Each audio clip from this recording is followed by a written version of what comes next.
Hello everyone, I welcome you all to this amazing platform. I'm भूमिका प्रजापति। आज है 9th नवंबर और 9th नवंबर से रिलेटेड जितनी भी इंपॉर्टेंट न्यूज़ है उसे हम वन बाय वन डिस्कस करेंगे। Okay, so without wasting any time आज का लेक्चर हम लोग स्टार्ट करते हैं।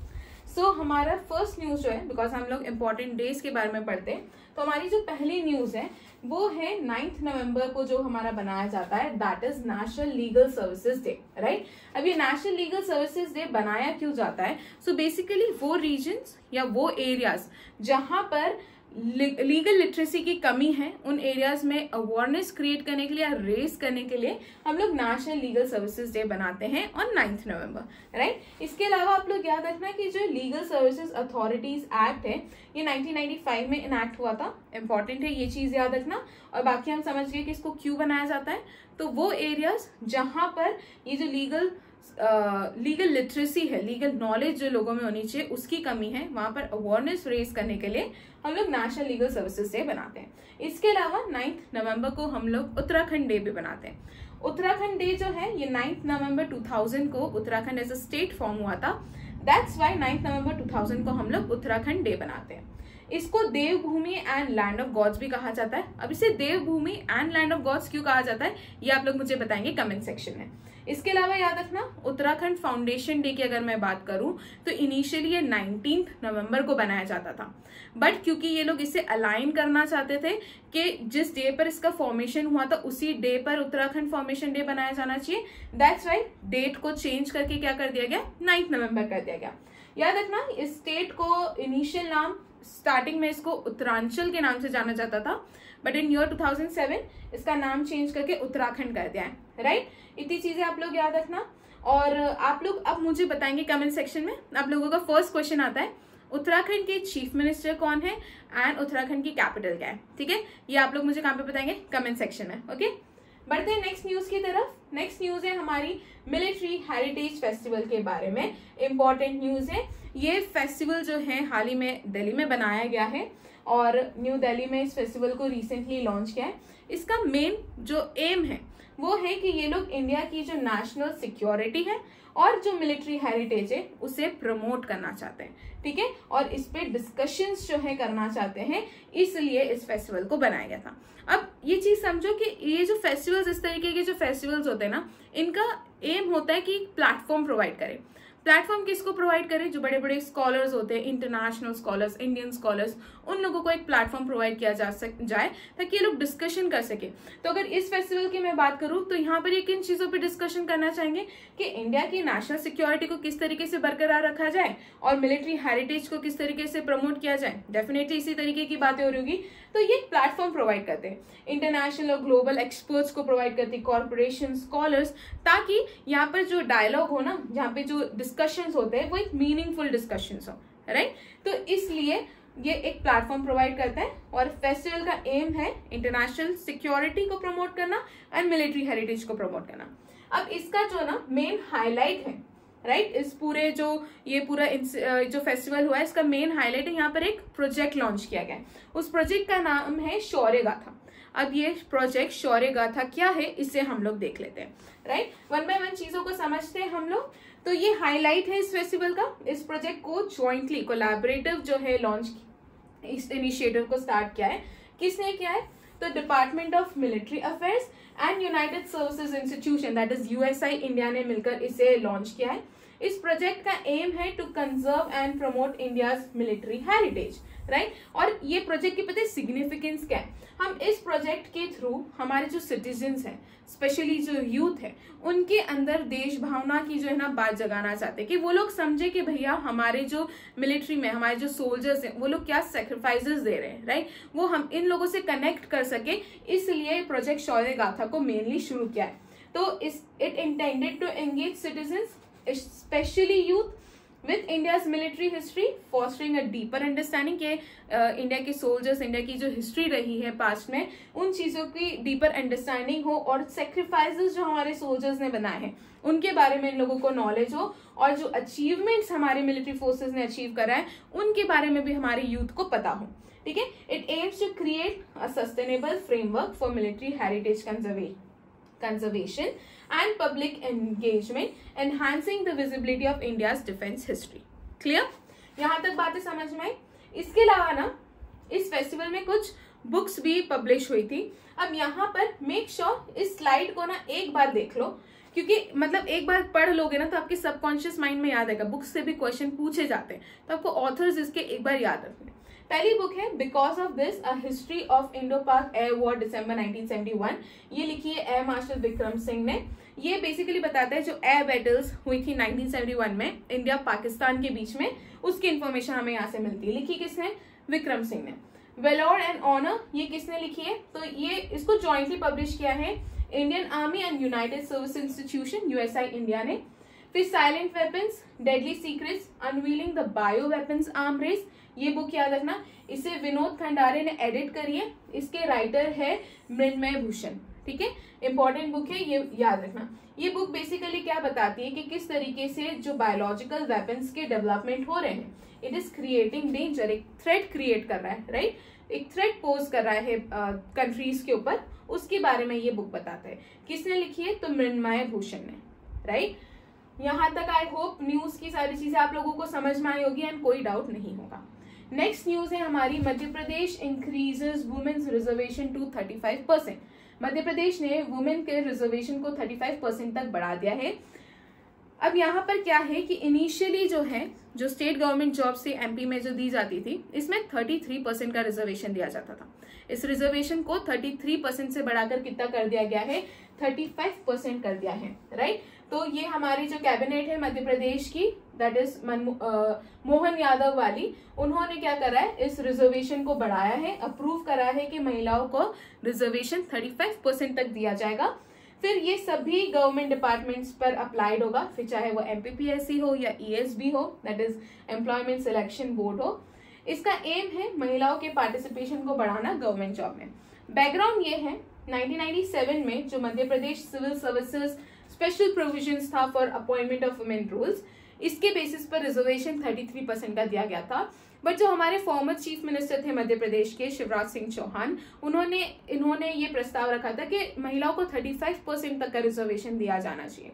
ठीक है, तो ये जो इसका जो पूरी फाउंडेशन थी वो किसने रखी थी? तो फॉर्मर चीफ मिनिस्टर ने रखी थी। ये चीज भी आप लोग याद रखना, राइट। इसके अलावा आई थिंक इस न्यूज से आप लोग फेमिलियर होंगे, बट ये वाले जो दूसरे कैबिनेट डिसीजंस है वो आप लोगों को नहीं पता होंगे, तो ये भी एग्जाम पॉइंट ऑफ व्यू से इंपॉर्टेंट है। एक लिया है एग्रीकल्चर की फील्ड में लिया गया है, दूसरा मेडिकल एजुकेशन में। तो मध्य प्रदेश की कैबिनेट ने एक ये डिसीजन भी लिया है कि एग्रीकल्चर प्रोडक्टिविटी को बढ़ाने के लिए और इम्प्रूव करने के लिए ये अराउंड 254 नए फर्टिलाइजर सेल सेंटर्स एस्टैब्लिश करेंगे। ये कैबिनेट डिसीजन हो गया। दूसरा, मेडिकल एजुकेशन में जो असिस्टेंट प्रोफेसर की वैकेंसीज निकलती है, इन्होंने एज लिमिट को बढ़ाया, यहाँ पे 40 से एज लिमिट को बढ़ा के 50 कर दिया है। ये भी चीज आप लोग याद रखना। तो 35% रिजर्वेशन महिला को दिया जा रहा है, ये तो हुआ ये कैबिनेट डिसीजन। उसके अलावा ये 2 कैबिनेट डिसीजन भी लिए गए हैं, ये भी एग्जाम पॉइंट ऑफ व्यू से इंपॉर्टेंट है। क्लियर? नेक्स्ट न्यूज की तरफ बढ़ते हैं। नेक्स्ट न्यूज है कि ऑस्ट्रेलिया ने सोशल मीडिया प्लेटफॉर्म को बैन करने की प्लानिंग की है उन बच्चों के लिए जिनकी एज 16 से कम है। अब यहाँ पर जो टारगेटेड सोशल मीडिया प्लेटफॉर्म है वो है इंस्टाग्राम एंड फेसबुक। उसका रीजन ये है कि ये जो सोशल मीडिया प्लेटफॉर्म्स हैं ये साइबर बुलिंग कर रहे हैं, ये एक ब्यूटी स्टैंडर्ड्स क्रिएट कर रहे हैं जिस कारण से टीनेजर्स में इनसिक्योरिटीज क्रिएट होती है, टीनेजर्स खुद को एक्सेप्ट नहीं कर पाते द वे दे आर। तो इस तरीके की प्रॉब्लम, मेंटल हेल्थ अफेक्ट कर रही है बच्चों की। इस तरीके की प्रॉब्लम्स के कारण ऑस्ट्रेलिया ने डिसाइड करा है कि वो इन प्लेटफॉर्म्स को क्या करेंगे? बैन कर देंगे। और ये बैन जो है सिर्फ सोशल मीडिया प्लेटफॉर्म्स के लिए। इससे बच्चों का इंटरनेट एक्सेस से कोई लेना देना नहीं। बच्चे इंटरनेट को इजीली एक्सेस कर पाएंगे, बस वो इन प्लेटफॉर्म्स को नहीं यूज कर पाएंगे। इसके ना अपने बहुत सारे रीजन है। रीजन जैसे कि मैं आप लोगों को बताऊं तो की फाइंडिंग्स इसकी ये है कि की फाइंडिंग हुई थी, फेसबुक का ही रिसर्च हुआ था 2021 में। उसमें बताया गया था कि इंस्टाग्राम जो है is link to harmful body image. मतलब यहाँ पे बॉडी इमेज और बॉडी इमेज से रिलेटेड इश्यूज बहुत बन जा रहे हैं और इन्होंने एक fake standard, beauty standard create कर रखा है। और मेंटल हेल्थ जिस कारण से बच्चों की, टीनेजर्स की मेंटल हेल्थ अफेक्ट होती है और वो खुद को एक्सेप्ट नहीं कर पाते। ये खुद फेसबुक के रिसर्च ने जो है उसकी की फाइंडिंग है ये, राइट। इसके बाद सोशल मीडिया की यूज और मेंटल हेल्थ के बारे में कि जैसे बच्चे अगर 3 घंटा इंस्टाग्राम और फेसबुक पर बिता रहे तो इससे बहुत प्रोबेबल चांसेस है कि उनको डिप्रेशन और एंजाइटी जैसी प्रॉब्लम हो सकती है। ब्रेन डेवलपमेंट स्लो हो जाएगा। बेनिफिट्स क्या है? तो ये लोग साइबर बुलिंग रिड्यूस होगी, बॉडी शेमिंग खत्म हो जाएगी, ये बच्चों को आउटडोर एक्टिविटीज के लिए एनकरेज करेगा और सोशल स्किल्स इंप्रूव होगी। चैलेंजेस क्या आएंगे? तो डेफिनेटली कोई टीनेजर चुपचाप नहीं बैठेगा, दे विल प्रोटेस्ट। बट यहाँ पर ये लोग क्या कर सकते हैं, क्या रिकमेंडेड अप्रोच रहेगी? तो इन लोगों को डिजिटल लिटरेसी दो, पेरेंट्स को समझाओ, उन लोगों को कहो कि अपने बच्चों को समझाए, राइट। फिर यहाँ पर चिल्ड्रन को एजुकेट करे कि किस तरीके के रिस्क इम्पोज हो रहे हैं, राइट। और फॉस्टरिंग ओपन कम्युनिकेशन एंड ये सारी चीजें जो है ये अप्रोचेस को यूज कर सकते हैं। तो ये था, ये सारे रीजन थे जिस कारण से Australia is planning to ban social media platforms like Instagram and Facebook, right. I hope यहाँ तक चीजें समझ में आई होगी। अब बिकॉज ऑस्ट्रेलिया न्यूज में है तो इट इज इम्पोर्टेंट कि ऑस्ट्रेलिया से रिलेटेड इंपॉर्टेंट चीजें जो भी इंफॉर्मेशन एग्जाम में जो बन सकते हैं क्वेश्चन उसे समझ लें। पहला आ जाएगा, ऑस्ट्रेलिया की जो प्राइम मिनिस्टर है वो है एंथनी एल्बनीज। ऑस्ट्रेलिया की कैपिटल है कैनबेरा। करेंसी है ऑस्ट्रेलियन डॉलर। ऑस्ट्रेलिया इकलौता ऐसा कॉन्टिनेंट है जो एक कंट्री भी है और एक आइलैंड भी है। ये दोनों ही चीजें आप लोगों को याद रखनी है। प्लस वर्ल्ड का जो सबसे बड़ा कोरल रीफ सिस्टम है वो भी आपको ऑस्ट्रेलिया में ही देखने को मिलेगा, जिसका नाम है द ग्रेट बैरियर रीफ। ये भी चीज याद रखना। और ऑस्ट्रेलिया का जो ऑफिशियल नेम है ना वो है कॉमनवेल्थ ऑफ ऑस्ट्रेलिया, राइट। तो इतनी चीजें आप लोगों को यहाँ से याद रखनी है, एग्जाम पॉइंट ऑफ व्यू से इंपॉर्टेंट है, राइट। आई होप यहाँ तक चीजें समझ में आई होगी एंड कोई डाउट नहीं होगा। नेक्स्ट न्यूज की तरफ बढ़ते हैं, दैट इज अनिल प्रधान। उनको रोहिणी नायर प्राइज दिया गया है। ये अवार्ड उनको उनके कंट्रीब्यूशन के लिए दिया गया है जो उन्होंने रूरल एरियाज में करा है, रूरल एरियाज में जो डेवलपमेंट का उन्होंने काम करा है, इस कारण से उन्हें ये प्राइज दिया है। क्या नाम है? अनिल प्रधान। कौन सा प्राइज दिया गया है? तो इनको रोहिणी नायर प्राइज दिया गया है for 2024, recognizing his impactful contributions to rural development in India. Known for his dedication to empowering rural communities, इनका जो काम था उससे बहुत सारे पॉजिटिव चेंजेस ऐसे एरियाज में आए हैं जो ये चीज डिजर्व भी नहीं करते थे, जो जहां पे लोगों का मानना था कि ये चीज पॉसिबल ही नहीं है, वहां पर भी ये अनडिजर्व एरियाज में भी इन्होंने अपॉर्चुनिटीज क्रिएट करी और पॉजिटिव चेंजेस लाए हैं, राइट। याद रखना, अनिल प्रधान, रोहिणी नायर प्राइज। इसके अलावा अक्टूबर मंथ की जो मंथली मैगजीन है करंट अफेयर्स की वो आ चुकी है, आप इसे परचेज कर सकते हैं from the application, right. News है, लद्दाख इनॉग्रेट्स फर्स्ट पोलो स्टेडियम एट एलजी कप। अब आप लोगों को ना यहाँ से सिर्फ दो ही चीजें याद रखनी।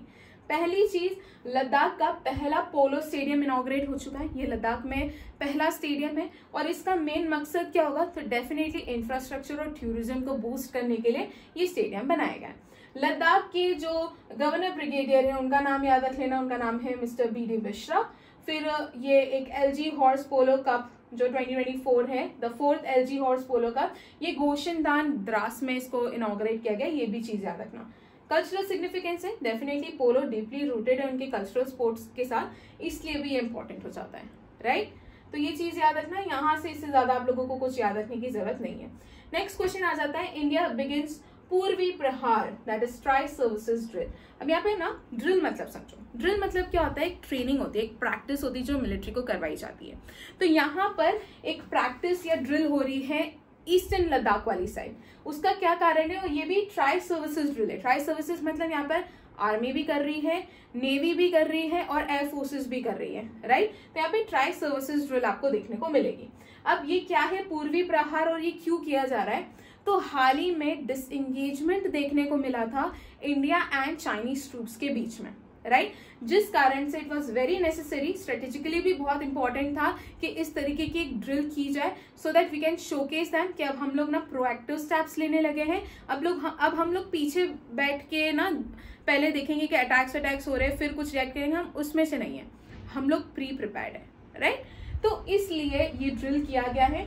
ऑब्जेक्टिव क्या है? Definitely to enhance military readiness and एक ऑपरेशनल सिनर्जी रहे ईस्टर्न फ्रंट पर, ये इसका एक मेन ऑब्जेक्टिव है। 10 दिन का है, 8 नवंबर से स्टार्ट हुआ है। रीसेंट डिसएंगेजमेंट जो देखने को मिली थी इंडियन एंड चाइनीज ट्रूप्स के बीच में, उस कंटेक्स्ट में ये वो रीजन था. It created a lot of tension along line of actual control. तो उस कारण से जो है हम लोग इस ड्रिल को कर रहे हैं. Clear. Key components as I said, Indian army, Indian air force और इंडियन नेवी, इन तीनों ने पार्टिसिपेट करा है. तो उनकी तरफ से अलग अलग, जैसे कि इंडियन आर्मी की तरफ से आर्टिलरी डिप्लॉयमेंट था, लाइट कॉम्बैट हेलीकॉप्टर्स थे, यूएवीज थे.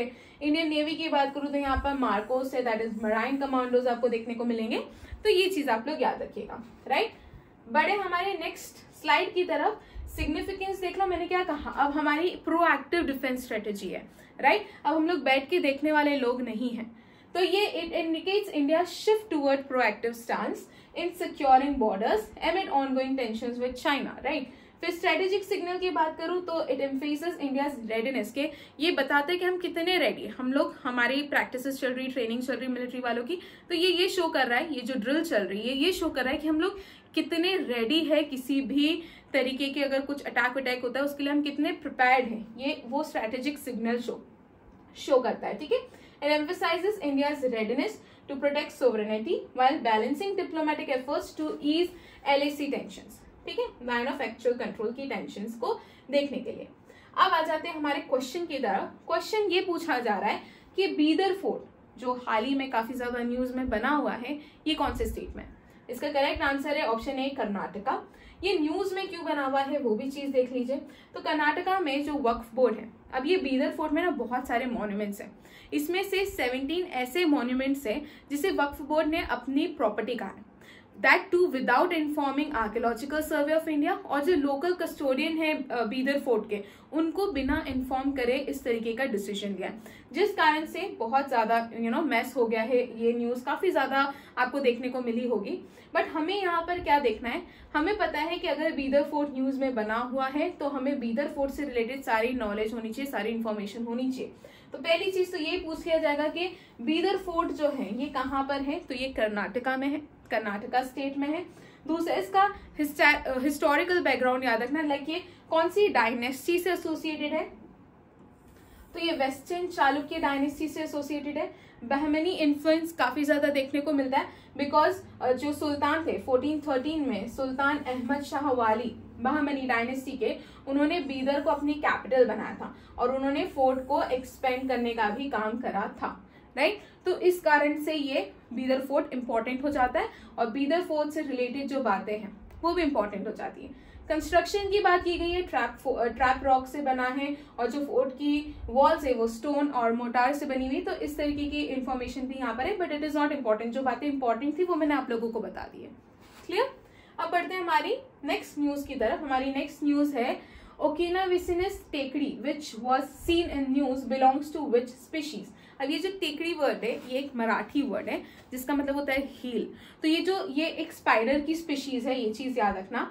और ये आफ्टर 30 इयर्स इस तरीके की एक स्पीशीज स्पॉट हुई है एंड ये एक जंपिंग स्पाइडर स्पीशीज है. तो ये आप लोग सिर्फ नाम याद रखना. ये मिली कहाँ पर है, तो इसको पुणे में स्पॉट किया गया है. राइट. तो मैंने क्या क्या आपको बता दिया, मैंने जो बता दी वो चीजें याद रखो. पहले चीज तो टेकड़ी मतलब याद रखना मराठी वर्ड है जिसका मतलब हिल होता है. एक जंपिंग स्पीशीज है स्पाइडर की एंड पुणे में स्पॉट की गई है एंड आफ्टर 30 इयर्स इस तरीके की एक स्पाइडर की स्पीशीज को स्पॉट किया गया है. तो इतनी चीजें आप लोग देख लीजिएगा. राइट. मैंने जो भी इंपॉर्टेंट बातें थी वो आप लोगों को बता दी है. ये आप इन चीजों में टाइम वेस्ट मत करना. ठीक है. नेक्स्ट देख लेते हैं QS Asia ranking 2025. QS Asia ranking release हुई है जिसे क्वार्टरक्वार्टरली साइमंस जो है इस रिपोर्ट को रिलीज करते हैं. इसमें अराउंड 984 इंस्टीट्यूशंस थे जिसमें से इंडिया की 161 यूनिवर्सिटीज को फीचर किया गया था. इसमें से टॉप 100 में हमारी 6 इंडियन इंस्टीट्यूशंस आपको देखने को मिलेंगे, जिसमें से मैं आप लोगों को टॉप 3 बता दे रही हूँ. जैसे कि 44th रैंक पर एशिया में 44th रैंक पर है आईआईटी दिल्ली, 48th रैंक पर है IIT Bombay and 56th rank पर है आईआईटी मद्रास. अब ये इस तरीके की जो रिपोर्ट्स होती है ना, ये क्या बताती है, ये बताती है क्या रिफ्लेक्ट करती है. तो ये इंडिया की जो इंस्टीट्यूशंस है उनकी एकेडमिक एक्सेलेंस, उनकी रिसर्च एडवांसमेंट्स एंड ग्लोबल रेप्यूटेशंस को शो करती है. राइट.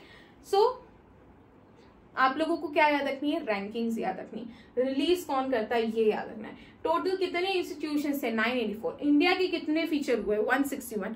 टॉप 100 में इंडिया के कितने इंस्टीट्यूशन है, तो 6। उसमें से भी हमें 3 देखने जो टॉप के एशिया में। 44th रैंक पर है IIT दिल्ली, 48th रैंक पर है IIT Bombay and 56th rank पर है IIT मद्रास।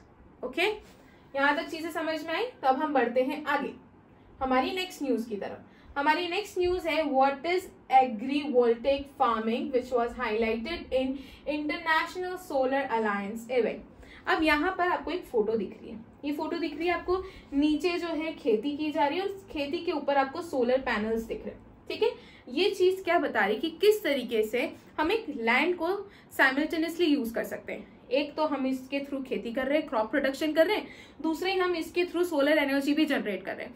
तो उस चीज के बारे में बताया कि जो साइमल्टेनियस यूज है लैंड का, of land for agriculture and solar energy generation, उसी को एग्रीवोल्टेक क्या कहा गया है, फार्मिंग कहा गया है। हाल ही में 7th सेशन हुआ था इंटरनेशनल सोलर अलायंस का, जो कि न्यू दिल्ली में हुआ था।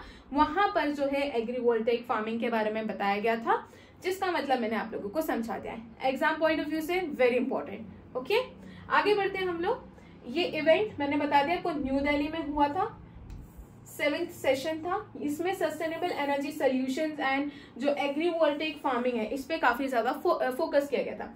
एग्रीवोल्टेक फार्मिंग मतलब बता दियो एक इनोवेटिव प्रैक्टिस है जिसमें हम एक लैंड के पीस का 2 तरीके से यूज करना चाहते हैं। एक क्या हो गया, एक हमारी कोशिश है कि हम वहां से क्रॉप प्रोडक्शन भी कर ले और वहीं से सोलर एनर्जी भी जनरेट कर ले, राइट। इसके अलावा basically it is like optimizing land use, ज्यादा से ज्यादा यूज करना लैंड का, राइट। एग्रीकल्चर में क्या बेनिफिट्स होंगे, तो जब ये क्रॉप्स के ऊपर ये सोलर पैनल्स लग जाएंगे ना, तो सन की जो डायरेक्ट हीट आएगी ना, वो इन क्रॉप्स को डैमेज नहीं करेगी। तो it will provide shade to crops, right, reducing heat stress, improving crop resilience to extreme weather conditions, thereby enhancing climate resilience, right। इतनी चीजें यहाँ पर समझ में आई। बढ़ते हैं हम आगे, एनर्जी एंड फूड सिक्योरिटी। देखो, क्रॉप ग्रो हो रहा है तो फूड का प्रोडक्शन हो रहा है, तो डेफिनेटली यहाँ पर फूड सिक्योरिटी सिक्योर हो रही है, राइट। इसके अलावा एनर्जी, क्रॉप को ग्रो करने के साथ साथ हम सोलर एनर्जी भी जनरेट कर रहे हैं, तो एनर्जी का भी हो गया। इसके अलावा मैं इकोनॉमिक एडवांटेजेस बताऊं तो इकोनॉमिक एडवांटेजेस क्या, मैं क्रॉप ग्रो करने के बाद उसे बेचकर भी पैसे कमा रही हूँ और एनर्जी जनरेशन करने के बाद भी पैसे कमा रही हूँ, तो मेरा इकोनॉमिक एडवांटेज हो गया एग्रीवोल्टेक फार्मिंग से। इसके अलावा ISA का जो फोकस था ना, इस सेशन का जो फोकस था वो इसी चीज पर था, एग्रीवोल्टेक के ऊपर हो गया। और हम लोग यहाँ पे क्या करना चाहते हैं, इंटीग्रेशन, सस्टेनेबल एनर्जी प्रैक्टिसेस के ऊपर इसका मेन फोकस था। इन चीजों का आप लोग याद रखना, right. Exam point of view से अगेन इंपॉर्टेंट है, सो मेक श्योर इसे याद रखिएगा। इसके बाद आते हैं हमारी नेक्स्ट न्यूज। नेक्स्ट न्यूज है हुरन इंडिया फिलेंथ्रॉफी लिस्ट 2024। फिलेंथ्रॉफी वो लोग जो कि मनी डोनेट करते हैं और एक अच्छे कॉज के लिए मनी डोनेट करते हैं, लोगों की मदद करने के लिए। एजुकेशन हो गया, इंफ्रास्ट्रक्चर डेवलपमेंट हो गया, मेनली एजुकेशन, फूड, बेसिक चीजें लोगों को मिल सके, इसलिए ये लोग मनी जो है डोनेट करते हैं, उन्हें फिलेंथ्रॉफर कहा जाता है। तो हुरन इंडिया की फिलेंथ्रॉफी लिस्ट है ये 2024 की। And for the 5th time Shiv Nadar जो कि HCL के क्या है फाउंडर हैं, वो 5th टाइम जो है इसमें टॉप कर रहे हैं। शिव नाडर की अगर मैं बात करूं, HCL टेक्नोलॉजी के फाउंडर हैं, उन्होंने इस लिस्ट को फिर से टॉप करा है। वो उन्होंने फाइनेंशियल ईयर 2024 में 2153 करोड़ रुपीस डोनेट करे थे and averaging rupees 5.9 crore per day, right, इतना इसका एवरेज बनता है। Marks Shiv Nadar's 3rd time leading in donation, ठीक है, डोनेशन में ओवर पास्ट 5 ईयर्स ये डोनेशन में 3री टाइम जो है लीड कर रहे हैं, राइट। इस चीज को आप लोग याद रखना। अब देख लेते हैं हमारा क्वेश्चन ऑफ द डे। हमारा क्वेश्चन ऑफ द डे है कि which institution has launch the 15 Jal Utsav to 15-day Jal Utsav to create awareness towards water conservation and management. इसका करेक्ट आंसर आप लोगों को कमेंट सेक्शन में बताना है। एंड इसी के साथ हमारा आज का लेक्चर खत्म होता है। आई होप आप लोगों को सारी चीजें समझ में आई होगी एंड कोई डाउट नहीं होगा। सो मिलते हैं नेक्स्ट लेक्चर में। थैंक